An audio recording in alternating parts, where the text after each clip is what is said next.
Welcome to the Seed Field Podcast, the show where Antiochians share their knowledge, tell their stories, and come together to win victories for humanity.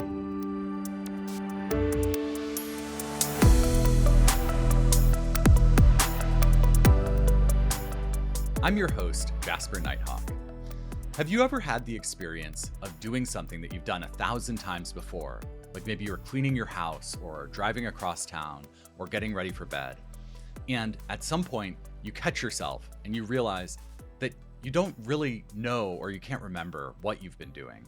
Did you change lanes? Why are you all the way over in the right? Or did you already sweep this room? Or have you washed your face yet? Or do you still need to do that? This happens to me pretty regularly. And I sometimes call it like, I was just running on autopilot. Like I just wasn't generating memories. I didn't even notice what I was doing. But there's this larger question that I think this experience raises, which is if this happens all over our lives, we're like blundering through life in the rut of our routines. Does this impact the way that our lives have meaning? And on a bigger scale than that, what if we also stop seeing the things that are in our society, these problems of like real social injustices? We can't see the people who are living without shelter on the freeway on-ramps because we've learned not to see them. Or we stop seeing the cruelty of a carceral state that responds to bad behavior by locking people in concrete buildings for decades. And this question, I think, expands even further. If it's a problem that things become so familiar to us that we can hardly see them as they are, what we need is something that can make our world seem unfamiliar again. We need for the world to become defamiliarized. So today, we're joined by the writer and teacher Alistair McCartney for a conversation about precisely that, the literary theory called defamiliarization, which suggests that art and literature can do this. They can help us see the familiar or the habitual with fresh eyes. Alistair is teaching faculty in the MFA in creative writing at Antioch, Los Angeles, and he recently gave a seminar on precisely this concept, defamiliarization. So I'm really excited that we have him here to pick his brain about this topic. I want to introduce him a little bit more, slightly. So Alistair teaches in the MFA. He's also teaching faculty in undergraduate studies here at Antioch, Los Angeles. He also is an Antioch alum. He came to the MFA in the first year that program was started, and he's been teaching at Antioch since 2001. He curates Antioch's Literary Uprising reading series and helps advise the undergraduate journal, Two Hawks Quarterly. Beyond Antioch's walls, Alistair is also known for his two inventive, award-winning novels, The End of the World book, which was published in 2008, and The Disintegrations, which came out in 2017. So, Alistair, welcome to the Seed Field Podcast. Thanks so much for having me, Jasper. It's a pleasure to be here. And yeah, I really loved listening to your introduction about the topic we're going to talk about today, defamiliarization. Your intro to it was really grounding, actually. Oh, that's wonderful. I wrote the intro after listening to a recording of the seminar that you had taught. But before we get into the actual topic of defamiliarization, I want to stop for a minute. We always do this at the beginning of the podcast. And because our voices coming over the air, we're kind of familiarized to the idea that we put on a podcast and our voices just drop out of the ether. But I like to help our listeners know what positions we're coming from. And especially when we're talking about issues of power, issues of social justice, I think it's really important that we disclose our own positions. So I'll go first. For myself, I think it's useful for listeners to know I'm a white, cisgendered man, an American citizen by birth. I have both a college and a graduate degree, and I'm not currently living with a disability. So I have a great deal of privilege that also extends to being housed, having a stable income. And I also want to disclose, because this might come up in our conversation, that my own sexuality, while being complicated, I currently live in a monogamous relationship with a woman. So, Alistair, would you mind letting our listeners know, as much as you're comfortable, some of the details that make up your own position in society? Yeah, absolutely, Jasper. And I would say, like you, I share a number of those privileges as a white male, as someone who's very, fortunately housed within the complex housing landscape of Los Angeles. I'm a gay white male, sometimes a queer white male, depending on what context I'm talking about my identity in. And I am an American citizen, but I was born in Australia. And so I came to my citizenship through the green card process, and I wasn't able to obtain my citizenship until I was able to be married to my husband, who I've been partnered with since we met in 1994. I was living in the States for a long time as a student on student visas, as an employee of Antioch on multiple work visas. But then it wasn't until 2013 when DOMA was overturned and same-sex marriages were allowed on a federal level and were then granted the legal benefits of that. And the main one that I was really focused on was obtaining a green card and then citizenship through marriage. That, I guess, it's a long way of kind of explaining some of the layers of my identity.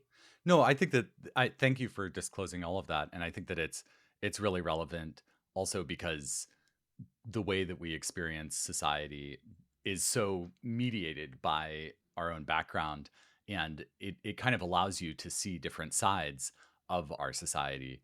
I mean, if you do not have an experience of the immigration system, you might sort of assume that everybody has access to the same privileges throughout society and not realize that there are whole classes of people who are relying on complex kind of green card processes, paying large amounts of money to lawyers, wading through bureaucracy, and sometimes being kicked out of the country where they want to live.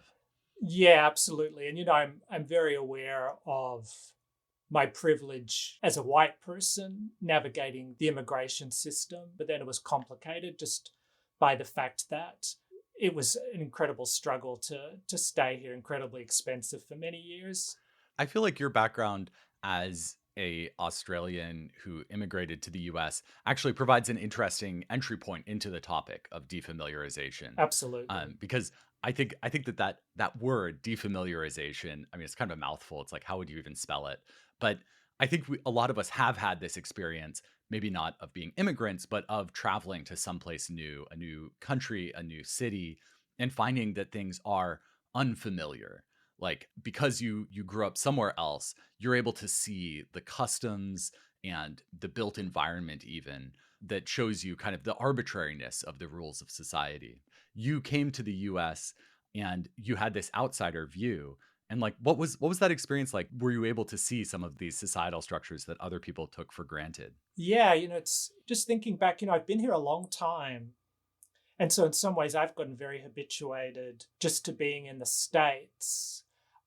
In some ways there's more, I found, especially California, somewhat of an uncanniness about it, because in some ways California is very similar to Western Australia where I'm from. So it's both familiar, but then also deeply unfamiliar in terms of, the state where I'm from, very sparsely populated. Perth's always referred to as the most isolated, industrialized city in the world. So there was both a familiarity and an unfamiliarity, which I was very aware of. What sparks to my mind, though, in some ways more is how Americans related to me. And I feel like that somehow as soon as many of them would hear an accent that I wasn't from here, I feel like it would, in some ways, it's also, I think, a privilege again, it goes back to whiteness, but it somehow, I felt like that at times I kind of got a little bit of a pass in terms of, because I wasn't born and raised here. I think some people would feel more comfortable around me than they might say around white Americans. If that makes sense. Yeah. Especially maybe people who were not themselves white Americans. Exactly. Yeah. And that's, I don't want to speak for them, but I felt like that, sometimes people would actually say that to me. It was just a little bit, it gave me a sort of an outsider status in that respect that I was very aware of at times. But yeah, I mean, I think that familiarity, unfamiliarity dichotomy is something that's quite pertinent to the concept of defamiliarization. It also seems pertinent to just becoming a writer. Absolutely, that kind of insider, outsider status. And I think, as a queer person, it was always there for me as well, just in terms of, to be a white queer person, a white queer male, you're inside and outside of different privileges. You're both, you're both privileged, but then placed askew to it. So it's a position that I was sort of familiar with in terms of seeing before before coming here. But yeah, I'm sure it very much fed my turning to writing as a way of, relating to the world. That makes total sense to me as another writer. Let's get into this specific term, defamiliarization, and talk about it as a literary term. So, if it's okay with you, I will give my kind of pocket definition, which I've thought about how to present it, and then you can hopefully fill in kind of maybe anything I'm getting wrong or missing. Sure. All right. So the concept, I studied Russian in college, so I actually read this initial essay that this Russian writer and theorist Viktor Shklovski wrote, and he published it in 1917. And the essay, it's titled "Искусство как прием," which means art as technique or art as device. This word "прием" means like has multiple translated meanings. I always really like this second translation, art as device, because it kind of emphasized how art could be this device. It could actually do something. And the thing that it would do is to make what seemed familiar or habitual seem strange again.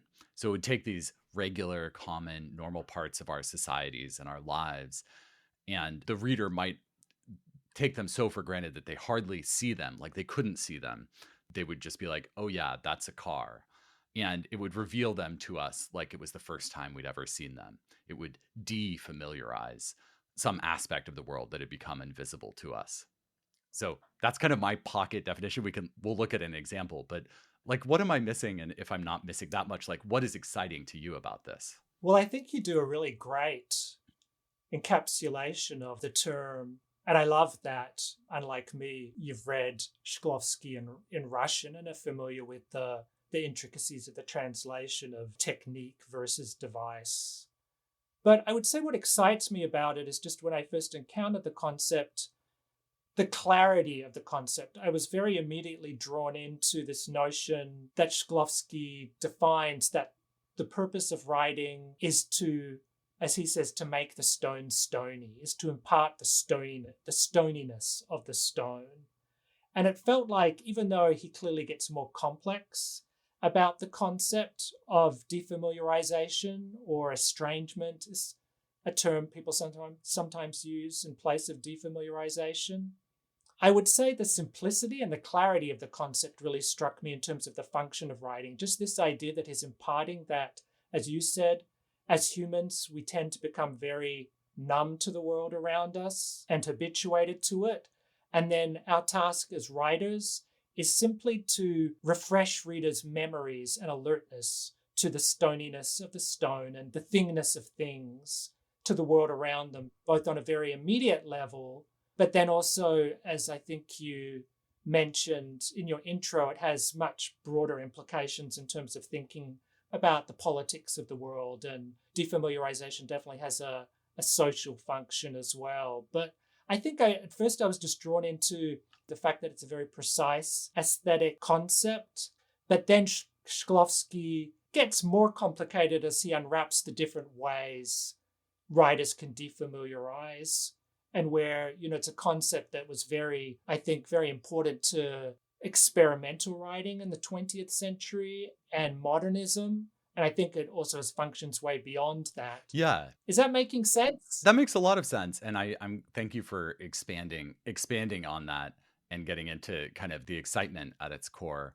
I mean, we're obviously not going to have time to unpack all of the different intricacies of Shklovsky's theory and then the people who've built upon it. But I want to look at an example.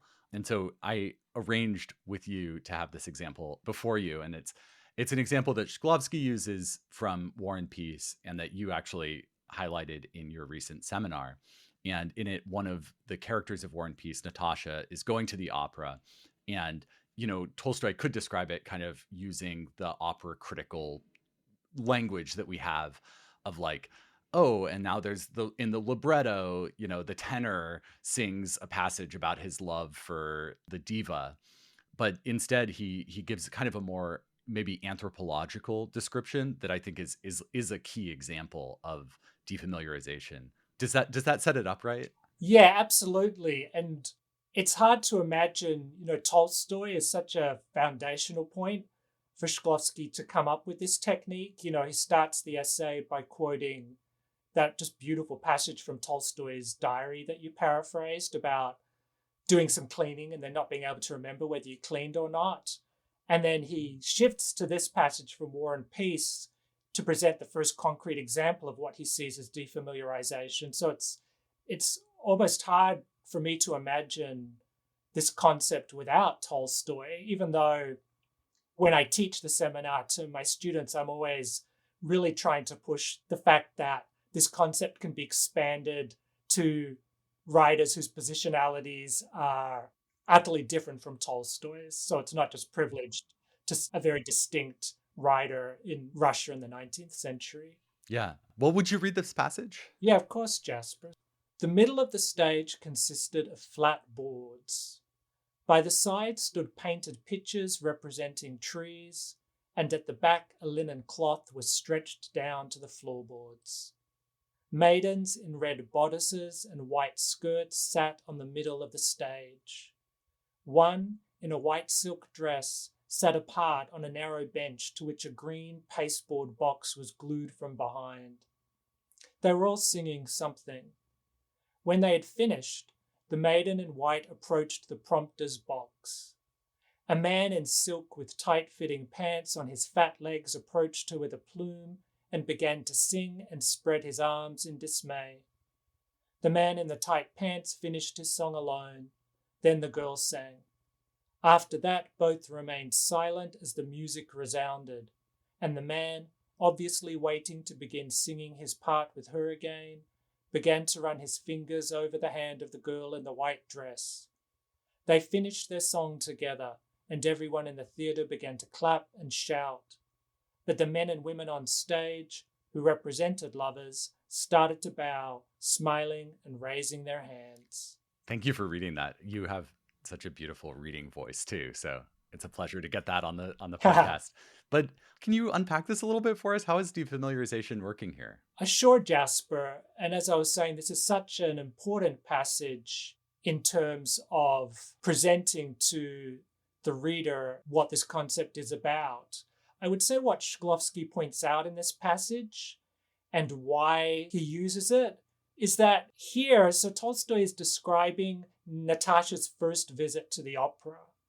And I think the fact that it's her first visit is very important because, as Shklovski says, the function of defamiliarization is for the writer to present to the reader the world anew, so we're experiencing it as if for the first time.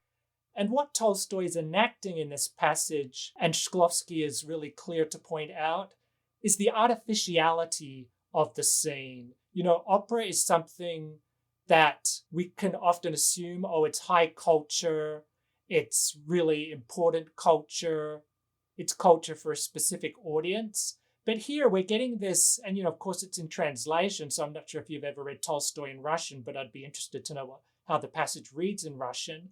But there's a real kind of flatness and objectivity to the description of the scene. We're not getting any adjectives or any language to talk about how beautiful or how grand the scene is. Everything's being described very, this happens, and then this happens, and then this happens. We're very drawn to the fact that everything is taking place on a stage and it's not natural but artificial. There's that last sentence, the men and women on stage who represented lovers started to bow. So clearly we're not getting this sense that the scene that's being enacted are actual lovers, but everything's a representation. There's the flat boards, there's the painted pictures representing trees, there's the green pasteboard box glued from behind. Everything is being presented by Tolstoy in this scene to alert the reader to the fact that everything is artifice, and opera is actually, rather than being this sort of cultural practice that we should take for granted as high culture, that opera is this, very artificial practice. It's almost, it's Shklovsky is really anticipating Brecht and his notion of, if I'm remembering the German correctly, the Verfremdungseffekt, that the function of art is to present to the world the fact that that nothing's natural. If I'm putting it somewhat simply and crudely, but that's how I would, interpret this passage and impart the importance of this passage to my students. Yeah, I love how you draw attention to the specific details and their concreteness, like the lack of adjectives and the way that it's the pasteboard box. I think that like there's a way that this technique focuses on things as they are, kind of in air quotes. Oh, I love that you say that because I was actually just literally just thinking about, I've been reading up a bit on phenomenology lately, the philosophical discipline of phenomenology, which is really all about looking at things as they are, stripping away all its surroundings. And I think, that very much, Shklovski and the notion of defamiliarization is very much anticipating phenomenology as well in that respect. Yeah. Well, let's talk. I feel like phenomenology also tips into the moral. So let's talk about the way that this doesn't just kind of like expose to us the artificiality of the opera stage, but also can be a vehicle for art to shine a light on or help us see aspects of society that may be invisible to us, but that are more negative. I know Tolstoy does this, and you also draw up the example of Toni Morrison using kind of a similar technique. So, can you just draw out for us how this could help us understand the social ills of society a little bit better?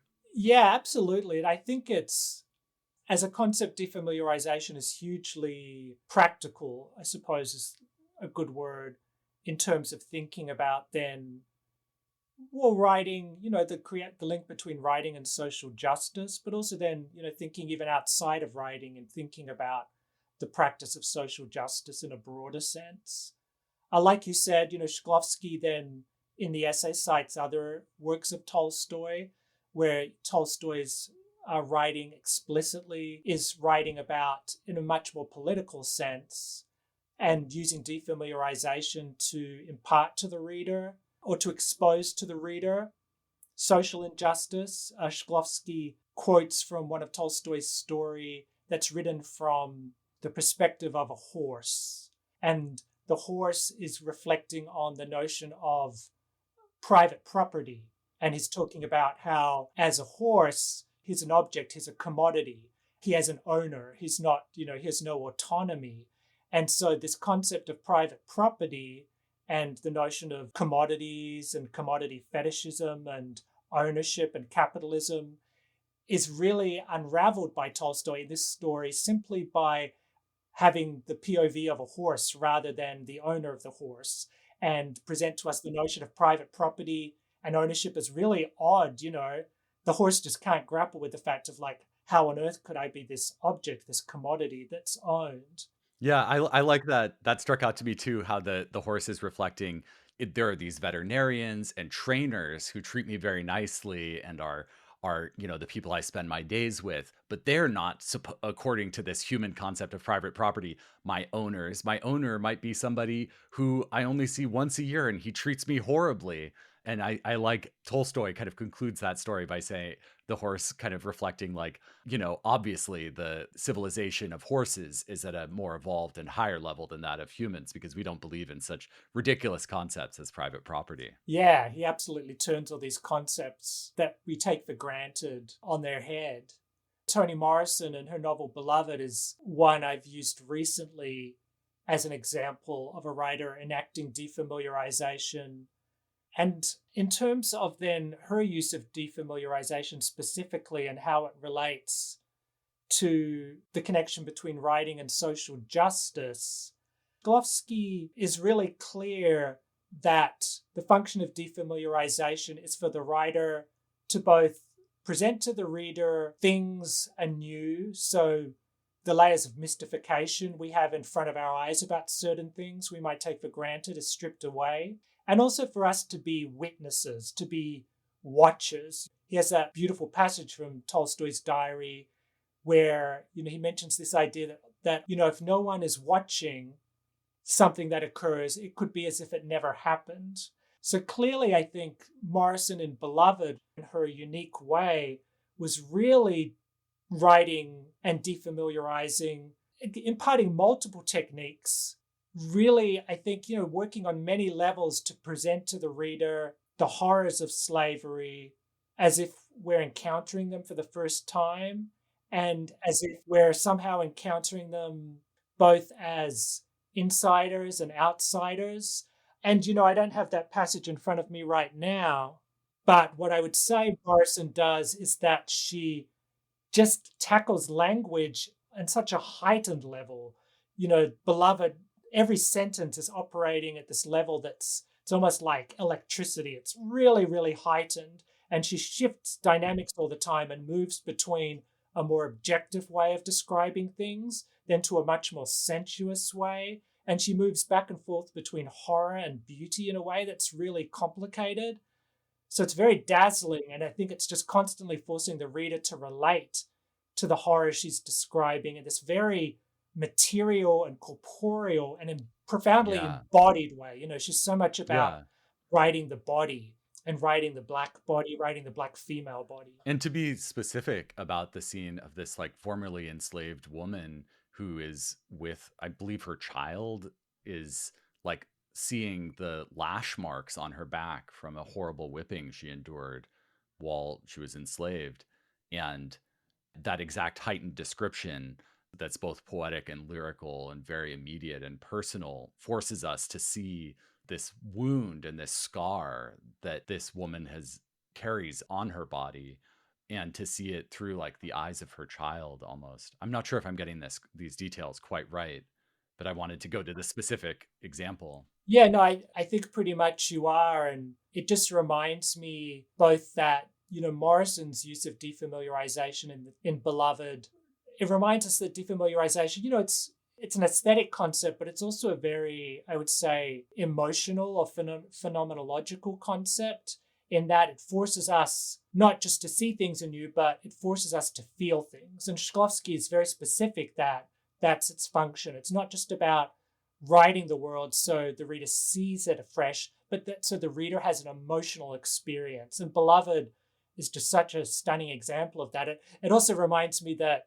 and I'm going to misquote her, but I think the irony is also that Morrison has said at one point in an interview that Tolstoy, in terms of specifically, I believe in terms of Tolstoy, Tolstoy wasn't writing for someone with her positionality as a Black woman born in the 20th century. So there's a kind of a nice irony that this concept that really came about, as you said at the start of our session, in 1917 in Russia, can then be reconfigured to work really beautifully within Morrison's, writing landscape later on in the 20th century.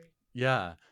Listening to you talk and seeing the way that Toni Morrison uses defamiliarization specifically to help us see and understand from a personal level, like the experience of the Black female body through history and through slavery, reminds me of another great writer of that same topic, Octavia Butler, who in her novel Kindred sends a contemporary, like middle class Black woman through a kind of a science fictional trope into the antebellum South, where she is then forced into slavery. And that's another way of defamiliarizing, because she comes into this world not knowing any of its customs and not being used to any of it.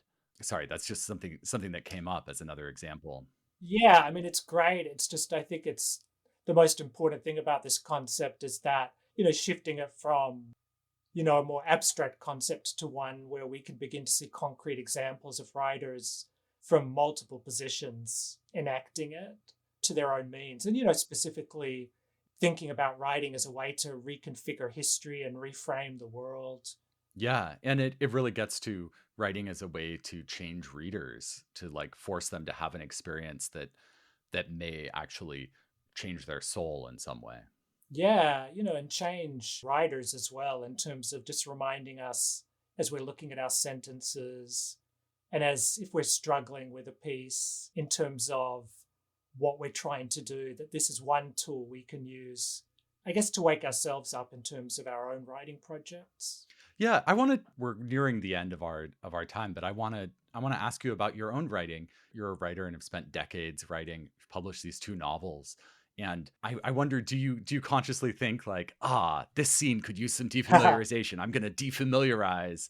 But if not, like, how do these ideas inform your own writing? I would say probably in a fairly unconscious way. I know for myself personally, in terms of this concept, I don't consciously think to myself, oh, yeah, like you say, this scene could use a little defamiliarization. I think what, for me, I know both as a writer and a teacher, where this concept is useful, it's where we've done something and then we go back to it and we say, oh, this is what I'm doing in this scene. And also, I feel like often when I talk to my students, they've done a piece of writing and then after this seminar, they've seen, oh, okay, so this is what I'm doing. As a concept, it's so fundamental. Like I remember one of the very first times I taught the seminar, where I mainly look at examples from prose. A poet said, oh, I feel like this is what all poetry does, essentially. This is the essential function of poetry. And I both agreed and disagreed because I feel it's just like it's what we should be doing all the time, but just in a multiplicity of ways. Yeah, I love that. And I love the restoring the stoniness of the stone. Really feels like a poetic way of phrasing even the question of it. Oh, yeah, absolutely. Just before the podcast, I was doing my daily walk and I was really just pausing here and then just to look at the bees on a lavender plant. And the way, the concept, I really encourage people listening to this to go read the essay because, Shklovski gets a lot more specific in terms of the different techniques we can use to defamiliarize. But I'm also just very interested in it as it almost has a kind of a Zen Buddhist notion of just, okay, look at something, strip it of all our assumptions around it and our preconceived notions of it, and simply just describe the thing as it is. So it can be both a complicated concept, but I think it can also be used in just a really much more sort of, very minimalist, almost simple, concrete way of just stripping things away and describing things as is, exposing that stoniness of the stone, as you mentioned. Yeah, I really love listening to you talk about this idea. And, maybe as a closing thought, one trend that I've seen in discussions of literature over the last 15 years or so that I've been active in the literary space is people trying to justify why writing matters. And you see this, there's such an emphasis on like STEM curricula of, science, technology. And then people are like, no, the STEAM curricula, we could shoehorn an A right in the middle there. And that's the arts. And, I feel like the humanities feel under siege. And there have been people trying to say, oh, well, this study that psychologists did shows that people who read novels are more empathetic. And that's always felt to me like a kind of very defensive justification for why we read. And I feel like this idea of defamiliarization offers a more concrete idea of how reading, and one that feels more accurate to me, of how reading widely and the act of writing can actually make us more present in our world. It bridges the spiritual and the political of our understanding the world better and maybe being able to move through it in a more open and receptive way. Yeah, I love that you frame it in that way because, yeah, personally, I often find myself I'm quite skeptical of the notion that writing and literature intrinsically makes better humans. I've always been another writer, theorist, philosopher who had a big impact on me as an undergrad was George Steiner, who was writing about literature and the Holocaust and really wrote about the idea that, the Nazis would be working in the concentration camps during the day and then would go home at night and read Goethe and Rilke and listen to Beethoven. So it kind of really schooled me in the idea that, yeah, literature has some kind of intrinsic value that somehow, creates greater empathy in us. But I love the fact that you kind of, in some ways, remind me that in terms of Shklovsky's notion that, yeah, perhaps we can't make such grand claims about writing or literature, but we can think about it in a more micro sense, just these specific techniques we can enact to at least on a psychological or a phenomenological or perceptual level, just to make us pay more attention to the world. And that perhaps that is kind of a small way of beginning to then be more, as you say, more receptive to the world around us. And then, we can see clearly that then a writer like Morrison then uses the technique in a very concrete way to really then explicitly make that leap and take the concept and then give it a kind of a political and historical resonance. So it really seems it's up to specific writers then to make the technique come alive in an explicitly sort of political sense, perhaps. I love that. And I think that maybe is a good place for us to end this conversation on Yeah. the that idea that it has this power, but it's ultimately up to writers and readers to make sure that we're using that for good. Yeah. And thank you for just, we teach these things, right? But then it wakes me back up to the possibilities of the concept. So thanks, Jasper. Thanks for having me on. Yeah, thank you so much for coming on. Such a pleasure to get to speak with you.